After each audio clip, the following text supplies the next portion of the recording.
बिस्मिल्लाहिर्रहमानिर्रहीम अस्सलाम वालेकुम dear students, this is Ahmad Raza Mir. आज मैं कैफ 3 यानी कॉस्ट एंड मैनेजमेंट अकाउंटिंग के स्टूडेंट्स को एड्रेस करना चाहता हूँ। सर, ये वीडियो आपके एग्ज़ाम व्यू पॉइंट से बहुत ही इंपॉर्टेंट है। ठीक है जी, आप एक कॉपी और पेन लेके बैठ जाएं और इस वीडियो को आखिर तक आपने सुनना है। इस वीडियो के 3 हिस्से हैं। पहले हिस्से में मैं ये डिस्कस करूंगा कि सर कौन सा टॉपिक इस अटेम्प्ट के लिए, कंसिडरिंग द लास्ट 2 अटेम्प्ट्स, इस अटेम्प्ट के लिए ज़्यादा इंपॉर्टेंट है। नंबर 2, मैं ये डिस्कस करूंगा कि आपको अगले 2-2.5 दिनों में अपना रिवीजन कैसे करना है। सर, कौन कौन से सवाल करने हैं और किस तरह जो है वो अपने चीज़ों को जो है वो समराइज करना है। तीसरी चीज़, आपने एग्ज़ाम के दिन, पेपर से पहले, पेपर के दौरान क्या स्ट्रेटजी अपनानी है। ये तीनों चीज़ें इस वीडियो में एड्रेस कर रहा हूँ। बहुत ही इंपॉर्टेंट वीडियो है, इसको कान खोल के, दिमाग खोल के आपने सुनना है। सबसे पहले सर हमारे पास, सर हमारा जो करंट कोर्स है, ये 2 अटेम्प्ट पहले चेंज हुआ था कॉस्ट एंड मैनेजमेंट अकाउंटिंग का। और इन 2 अटेम्प्ट्स में आई कैप के एग्जामिनर ने जिस तरह का पेपर पैटर्न सेट किया है, पेपर के अंदर सर 6 छोटे क्वेश्चंस होते हैं 8 से 10 नंबर वाले, और 3 बड़े क्वेश्चंस होते हैं 15 से 20 नंबर वाले। ठीक है जी। तो आई कैप ने सर अपने पूरे कोर्स को 3 हिस्सों में डिवाइड किया है। पहले हिस्से में सर 7 चैप्टर्स हैं 35 से 45 मार्क्स के। दूसरे हिस्से में 4 चैप्टर्स हैं 20 से 30 नंबर के, और तीसरे हिस्से में 3 चैप्टर्स हैं 30 से 40 मार्क्स के। ठीक है जी। सर जो पहला हिस्सा है ना, इस पे आई कैप ने अभी तक सिर्फ 3 ही एरियाज पे सवाल पूछे 7 में से। मार्जिनल एब्जॉर्प्शन एक दफा बड़ा क्वेश्चन पूछ लिया। ओवरहेड के क्वेश्चंस दोनों अटेम्प्ट्स में, एक अटेम्प्ट में एक क्वेश्चन है 8 नंबर का, और एक अटेम्प्ट में 8 और 10 नंबर के 2 क्वेश्चंस हैं। लेबर पे सर 2 लगातार अटेम्प्ट क्वेश्चंस आए। ठीक है जी। मेरे हिसाब से इस अटेम्प्ट में सर जो सबसे इंपॉर्टेंट एरिया इस उसमें आ रहा है, बड़े क्वेश्चन के लिए, 15 मार्क्स के क्वेश्चन के लिए, वो एक्टिविटी बेस्ड कॉस्टिंग हो सकता है। और सर मेरे पास जो छोटे क्वेश्चन आ सकते हैं, मेरा अपना हांच है, जॉब ऑर्डर कॉस्टिंग पे सवाल आ सकता है, और सर इन्वेंट्री वैल्यूएशन पे क्वेश्चन आ सकता है, और एक आउटसाइड चांस है कि सर लर्निंग कर्व पे भी क्वेश्चन आ जाए। तो सर इन 6 चैप्टर्स के अंदर से मेरे हिसाब से 4 एरियाज बहुत इंपॉर्टेंट हैं।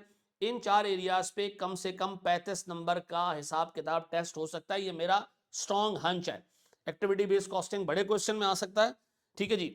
Job order costing, inventory valuation, ये लगभग एक ही जैसे टॉपिक्स हैं जिसमें जनरल एंट्रीज वगैरह टेस्ट होती हैं, और वैल्यूएशन ऑफ इन्वेंट्री होती है, फीफो, वेटेड एवरेज। इस पे लर्निंग कर्व एक इंपॉर्टेंट एरिया है। सर एक आउटसाइड चांस है कि अगर चीज टेस्ट हुई दोबारा, तो मार्जिनल एब्जॉर्प्शन का एक 8 नंबर का क्वेश्चन टेस्ट हो सकता है। ये मेरा अपना स्ट्रॉन्ग हंच है। ये 4 एरियाज मैंने आपको बता दिए इसमें: job order, activity based costing, learning curve और इन्वेंट्री वैल्यूएशन। लर्निंग कर्व का मतलब लेबर के जो है वो इंसेंटिव्स भी आप इसके अंदर देख सकते हो। कॉस्ट लॉस सर, इस पे आई कैप के एग्जामिनर ने एक अटेम्प्ट में 3 सवाल और एक अटेम्प्ट में 2 क्वेश्चंस पूछे, लेकिन लगभग 29 और 35 नंबर के क्वेश्चंस आए सर इसके ऊपर। मेरा अपना हंच है कि इस अटेम्प्ट में एक तो सर वेरिएंसेस पे एक अच्छा क्वेश्चन आ सकता है, दूसरा sir joint and by products पे अच्छा क्वेश्चन आ सकता है। वेरिएंसेस पे मेरे हिसाब से एक 8 से 10 नंबर का क्वेश्चन बन के आ सकता है। जॉइंट बाय प्रोडक्ट्स पे 8 से 10 नंबर का क्वेश्चन बन के आ सकता है। टारगेट कॉस्टिंग के ऊपर भी सर एक क्वेश्चन बन के आ सकता है। ये मेरा अपना आंसर है। इन 3 में से अगर बड़ा सवाल एग्जामिनर ने पूछना हुआ, बड़ा सवाल पूछना हुआ जॉइंट बाय प्रोडक्ट से, तो फिर प्रोसेस साथ में लाएगा एग्जामिनर। और अगर सर एग्जामिनर ने इस पर छोटा क्वेश्चन पूछना हुआ, तो जॉइंट बाय प्रोडक्ट का क्वेश्चन अलग से आ जाएगा 8 नंबर का। टारगेट कॉस्टिंग का क्वेश्चन सर 8 से 10 नंबर का आ सकता है, और बड़ा क्वेश्चन सर वेरिएंसेस से आ सकता है, कोई 15 से 18 मार्क्स का। ये लास्ट अटेम्प्ट में भी टेस्ट हो चुका है। ठीक है जी। तो छोटे क्वेश्चंस के लिए टारगेट कॉस्टिंग, और बड़े क्वेश्चन के लिए सर मेरे पास वेरिएंस और जॉइंट बाय प्रोडक्ट्स। एक अजीब बात है कि सर कॉस्ट लॉज यानी इंटीग्रेटेड और इंटरलॉकिंग अकाउंटिंग, ये अभी तक जो है वो एग्जामिनर ने कोई 2012-13 के बाद से नहीं पूछा। देखो ये याद रखिएगा कि अगर ऊपर ऊपर जो है वो जॉब ऑर्डर टेस्ट नहीं हुआ, तो मेरे हिसाब से इंटरलॉकिंग और इंटीग्रेटेड की एंट्रीज पूछ सकता है। ये याद रखिएगा। इस एरिया में से 4 में से कम 3 टॉपिक मेरे हिसाब से टेस्ट होने चाहिए। आखिरी 3 एरियाज ऐसे हैं सर जो हर अटेम्प्ट में टेस्ट होते हैं, इसमें कोई गेस्ट पेपर लगाने की जरूरत ही नहीं है सर। ठीक है जी। इन तीन एरियाज में से 2 बड़े क्वेश्चन आएंगे, एक छोटा क्वेश्चन आएगा। छोटा क्वेश्चन ईओक्यू से आ सकता है, छोटा क्वेश्चन सीवीपी से आ सकता है, लेकिन डिसीजन मेकिंग का एक बड़ा क्वेश्चन आएगा। मेरे हिसाब से रेलेवेंट कॉस्टिंग यानी मटेरियल, लेबर और ओवरहेड की जो रेलेवेंट कॉस्ट है, वो इस दफा इंपॉर्टेंट है। और इस दफा कैपेसिटी डिसीजंस इंपॉर्टेंट है कि जी एक कंपनी की, एक कंपनी का जो है फैक्ट्री का कुछ हिस्सा जो है वो एक सर्टन प्रोडक्ट प्रोड्यूस कर रहा है, कुछ कैपेसिटी खाली है, उसको हम रेंट आउट कर दें, उस पर हम नया प्रोडक्ट बनाएं, इस तरह का सवाल उठ के आ सकता है। ठीक है जी। सीवीपी के अंदर sir composite break even last time test हुआ है छोटे नंबर के लिए, 8 नंबर के लिए, 7 नंबर के लिए। इस दफा मेरे हिसाब से एक बड़ा क्वेश्चन इसके ऊपर आ सकता है 15 से 16 मार्क्स का। तो सर अगर मैं हाईलाइट करूं तो सर मेरे पास कुछ एरिया ऐसे हाईलाइट हो रहे हैं कि sir activity based costing most important, learning curve आपने देख के जाना है, इन्वेंट्री वैल्यूएशन देख के जानी है, जॉब ऑर्डर और जो कॉस्ट फ्लोज हैं इसकी एंट्रीज एक ही जैसी है इंटीग्रेटेड अकाउंट्स की। इंटरलॉकिंग की एंट्रीज थोड़ी सी अलग होंगी जो इसमें आता है इंटरलॉकिंग और इंटीग्रेटेड। लेकिन सर जब आप एंट्रीज की प्रैक्टिस कर रहे हैं तो अल्लाह के वास्ते आप जॉब ऑर्डर कॉस्टिंग और जनरल एंट्रीज ये दोनों एक जैसी, इन दोनों की प्रैक्टिस कर लीजिएगा। ठीक है जी। जॉइंट बाय प्रोडक्ट्स पे सवाल आ सकता है, टारगेट कॉस्टिंग पे क्वेश्चन आ सकता है, और इन तीनों पे सर लाजमी क्वेश्चन आएगा। ये तो वो एरिया है सर जो आपने देखने हैं। ठीक है जी। देखें यार, इसमें कोई भी बंदा गैस पेपर बनाना तो ये ऐसे ऐसे कोई 6 और 4 10 और 3 13 एरियाज हैं। ठीक है जी। तकरीबन 9 के करीब क्वेश्चंस बनने, और कुछ क्वेश्चन ऐसे होंगे जिसमें 2 एरिया मिला के भी आ रहे होंगे, तो 10 एरियाज टेस्ट होने। 3 एरियाज ऐसे जो एग्जामिनर छोड़ेगा, बाकी तो सब कुछ टेस्ट करेगा। ठीक है जी। तो सर इसमें से जो मैंने आपको एरियाज बताए ये शायद इसलिए ज़्यादा इंपॉर्टेंट है कि या तो ये पिछले अटेम्प्ट में टेस्ट नहीं हुआ है, ये 2 लगातार अटेम्प्ट में टेस्ट नहीं हुआ है, या इनकी वेटेज ऐसी है कि एग्जामिनर के पास ग्रेड ही इतनी छोटी है कि वो इसके बगैर सवाल नहीं बना पाएगा। तो ये देख लीजिएगा सर। दूसरा सर, अगले 2 दिनों में आपने करना क्या है सर, वीडियो का सेकंड पार्ट आपने अगले 2 दिनों में 3 दिनों में, जब आपका पेपर है, बहुत सारे बच्चे जो है वो पहले टैक्स का पेपर देंगे, उसके बाद उनका जो है वो कॉस्टिंग का पेपर होगा। उन 2 दिनों में क्या करना है, जिनका पहला कॉस्टिंग है उनको अगले 2-3 दिनों में जब उनका पेपर है उससे पहले क्या करना है, आपने अपना पूरा क्लास रजिस्टर घुमाना है। ठीक है जी। देखने सारे कॉन्सेप्ट देखने, और हर एक टॉपिक के कॉन्सेप्ट कवर करने के बाद मैं आपको दे रहा हूं सर एक 24 क्वेश्चन की लिस्ट। ठीक है, पूरा पीडीएफ दे रहा हूं सोल्यूशन समेत, पूरा पीडीएफ दे रहा हूं 24 क्वेश्चंस का सोल्यूशन समेत, और उनका वीडियो सोल्यूशन भी आपको दे रहा हूं। ठीक है जी। लिंक दे रहा हूं यूट्यूब के। ठीक है जी। 24 सवाल, उनका सोल्यूशन, उनका वीडियो सोल्यूशन। आपने हर एक टॉपिक को उठाना है, घुमाना है अपने क्लास के रजिस्टर को, फिर 2-3 सवाल हर एक टॉपिक के आपने उठा के उनको बाकायदा प्रॉपर प्रैक्टिस करनी है उसकी। ठीक है जी। प्रॉपर कलम चलाना है, उसको सॉल्व करना है बाकायदा। ठीक है जी। तो हर टॉपिक के 2-2 ढाई-ढाई 2-2 ढाई-ढाई 3-3 सवाल हैं, ये मैं आपको दे रहा हूं सर अभी। ठीक है जी। ये आपने करने, हर टॉपिक आप रिवाइज करोगे, क्लास का रजिस्टर घुमाओगे पेजेस, कुछ सवालात आपको अच्छे लगे तो आप वहीं पे सॉल्व कर लो, लेकिन ये 24 आपने जरूर सॉल्व करना है। ठीक है जी। फिर इस वीडियो का थर्ड पार्ट, पेपर के दिन आपने क्या करना है सर। देखिए पेपर के दिन एक तो आप नींद अपनी पूरी लेके जाइएगा सर 6 घंटे की। ठीक है जी। 6-7 घंटे की नींद होनी चाहिए, इफ नॉट 8 आवर्स, 6 से 7 घंटे की नींद होनी चाहिए। नाश्ता करके जाना। मैं बहुत सारे बच्चों को जानता हूं जो प्रेशर में, टेंशन में, उनके हलक से कुछ उतरता नहीं, और फिर इवेंचुअली वो पेपर में उनका दिमाग नहीं चलता, सुस्त पड़ जाते हैं, टुन हो जाते हैं, पेपर नहीं दे पाते। ठीक है जी। खा पी के जाओ यार, इसी के लिए तो पढ़ रहे हो। ठीक है जी। और सर एक पैनाडोल का पत्ता साथ लेके जाना, मेरा बड़ा बुरा एक्सपीरियंस रहा है पास में। ठीक है जी। वो गोली वोली होती नहीं उनके पास, और आपका सर दर्द कर रहा होता है उस वक्त, तो पैनाडोल का एक पत्ता जो है वो साथ में लेके जाना।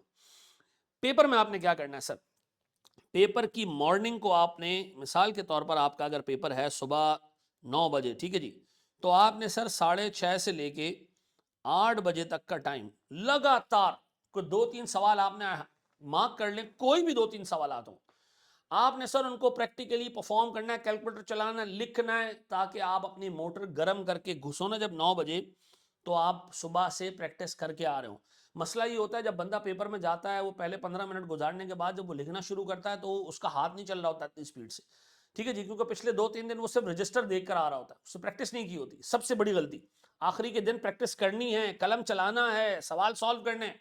ठीक है जी। ये फजूल बात है कि आखिरी के दिन बैठ के रिवाइज करो। हाँ, आखिरी के दिन बैठ के नया कोई काम नहीं करो, जो ऑलरेडी कर चुके उन्हीं को दोहराना है आपने। ठीक है। तो आपने करना ये 6:30 से 8 का सेशन आपने लगाना है, 3-4 क्वेश्चन आपने मार्क करने हैं, उनको सॉल्व करना है, मोटर गर्म करके आपने लेके जानी है पेपर के अंदर। ठीक है। फिर पहले 15 मिनट में आपके जिम्मे 2 काम है, कान खोल के सुन लो।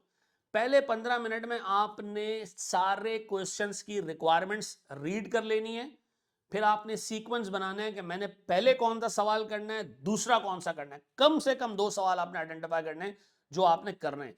6 छोटे क्वेश्चंस होंगे, 3 बड़े क्वेश्चंस होंगे, 9 रिक्वायरमेंट्स आपने पढ़नी है, और 9 रिक्वायरमेंट्स पढ़ने के बाद आपने ये डिसाइड करना है कि मुझे पहले कौन सा क्वेश्चन करना है, सेकंड कौन सा करना है, थर्ड कौन सा करना है।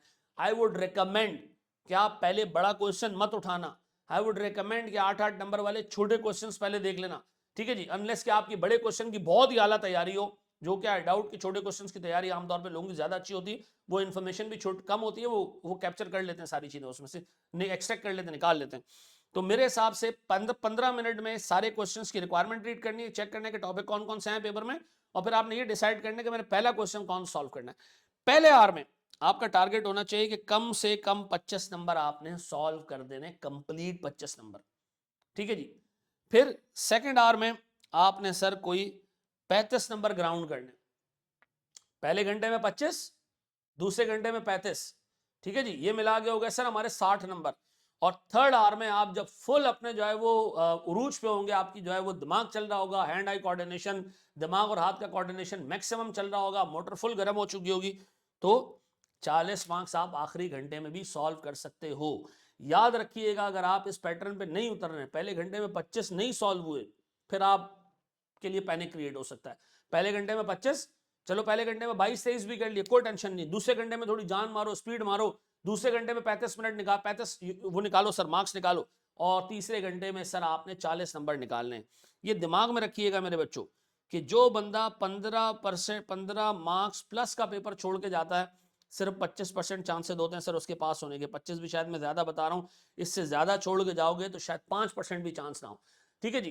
तो याद रखिएगा, बहुत सारे बच्चों के साथ ये इशू आता है कि सर आता सब कुछ था, पेपर इतना जो है वो टाइम नहीं था कि मैं सॉल्व कर पाता, सर 9 क्वेश्चन है, आज से बता रहा हूं 9 क्वेश्चन होंगे, आज से बता रहा हूं, जितने मार्क्स का क्वेश्चन है उसको जो टाइम दे दिया, 2-1.5 मिनट ऊपर हो जाता है, कोई टेंशन नहीं, छोड़ो आगे बढ़ो, छोड़ो आगे बढ़ो, भले आते हैं, किसी भी सवाल के शुरू के मार्क्स लेना आसान होते हैं, एंड के मार्क्स लेना मुश्किल होते हैं, ठीक है जी। तो मेरी आप सबसे इल्तिजा है यार ये चीज देख लेना कि कॉम्प्रोमाइज नहीं करना टाइम के ऊपर, ठीक है, एक सवाल हो गया, बढ़ जाओ आगे, दूसरा टाइम लगा लिया, 2-4 मिनट ऊपर हो गए, बढ़ जाओ आगे, ठीक है जी। मैक्सिमम आपके पास मार्जिन है 10-12 नंबर छोड़ने का, मेरी आपसे इल्तिजा होगी कि वो भी ना छोड़ो, ठीक है, पूरा करके आओ। लेकिन सर आमतौर पर एक अच्छे बच्चे के भी 5 से 10 नंबर, 11 नंबर छूट जाते हैं, इतना फिर भी सही है, 20-22 नंबर छोड़ा गए तुम फिर, ठीक है जी।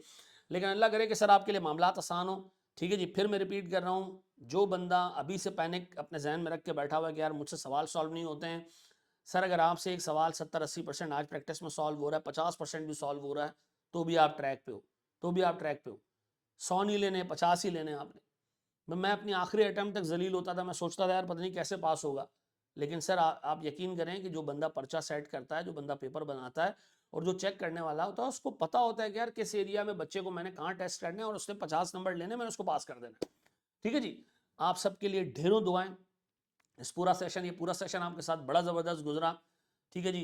अच्छे खासे बच्चे हमने पढ़ाए, क्लास में भी पढ़ाए, जो है वो एम्प्लॉयडली भी पढ़ाए, सबके लिए मेरे बच्चों, जो मुझसे पढ़ा, जो मुझसे नहीं पढ़ा, जो भी बच्चा कॉस्टिंग का पेपर दे रहा है, सबके लिए दिल से दुआ कि अल्लाह ताला तुम लोगों की ज़िंदगियों में रोशनी लेकर आए, ठीक है जी। और ये पेपर तुम लोगों के लिए बहुत आसान करे, तुम्हारे वालिदैन की आंखों की ठंडक बनाए तुम्हें। और जिस दिन कॉस्टिंग का पेपर हो, खुदा के वास्ते सुबह भले कोई 20-22 रुपए का, 15 रुपए का, 50 रुपए का सदका हो, वो ज़रूर दे के जाओ, अल्लाह ताला जो है वो ज़िंदगी आसान कर देगा आपके लिए। मैं आपको बता रहा हूँ इंशाल्लाह ताला कॉस्टिंग का पेपर वाले दिन आपका दिन होगा, और इंशाल्लाह बहुत अच्छा करके आ रहे हो, आई नो इट, ठीक है जी। अल्लाह आपका हामी और नासिर हो। थैंक यू वेरी मच, जज़ाकल्लाहु खैरन।